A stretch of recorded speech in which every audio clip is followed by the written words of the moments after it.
Bonjour Laura. Bonjour. Et bienvenue bien sûr à bord. Alors, salon des technologies oblige, vous avez pu dénicher quelques belles innovations. Ben oui, on a essayé de vous faire un petit condensé. Cette semaine, je pourrais vous dire, c'est ma semaine. Oui. Parce que entre les grands noms de la tech à la fois internationale et française qui ont été reçus à l'Élysée, cette nouvelle réglementation dont on a parlé Oui. dans le journal et Vivatech, qui depuis Vivatech, bien sûr. hier bat son plein, c'est la semaine digitale par excellence. Donc, je me suis frotté les mains. J'ai été regarder ce qu'il y avait de plus intéressant. Évidemment, c'est un tout petit condensé parce qu'il y a plein d'innovations qui sont présentées lors de ce salon. On vous a fait une petite sélection. Je vous emmène immédiatement. Donc, bien sûr, c'est le tweet dont on parle le plus sur la twittosphère, c'est Vivatech. C'est jusqu'à samedi, Laurent. Donc, si jamais vous êtes intéressé, samedi, c'est ouvert au grand public. On commence par une start-up qui fait beaucoup parler, c'est Seabubble. On en parle depuis une petite année déjà.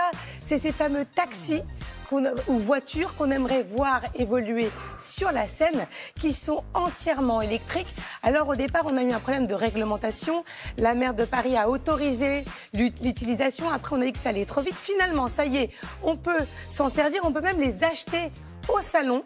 Bon, pour ça, il faut avoir les moyens. C'est 140 000 € l'engin. Voilà. Bon, si vous avez des amis fortunés, je ne sais pas, peut-être que vous pouvez l'acheter à plusieurs. Ouais, vous parlez de Paris, mais ça peut être sur la Loire à Nantes ou bien sûr, mais pour l'instant, voilà. ils sont en vente au salon.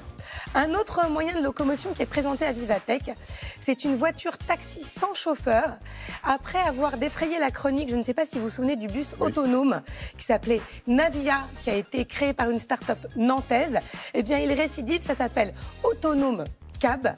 Le but de ce gros SUV, c'est évidemment de vous emmener où vous voulez. Il n'y a pas de chauffeur, donc c'est assez surprenant au début. Je n'ai pas encore eu l'occasion de le tester, mais je le ferai volontiers. Et sur place, le taxi se gare, laisse descendre ses passagers et reprend sa route. Et il a 11 heures de batterie, donc il peut circuler sans fatigue pendant ces 11 heures, là où les taxis parfois sont obligés de se reposer. Autre présence à suivre, la start-up française Ostabi, précurseur sur le marché de l'agriculture connectée.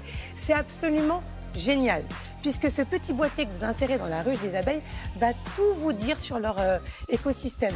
La température de la ruche, est-ce que tout se passe bien? Vous allez pouvoir contrôler, avoir un moyen de contrôle sur les abeilles et leur écosystème.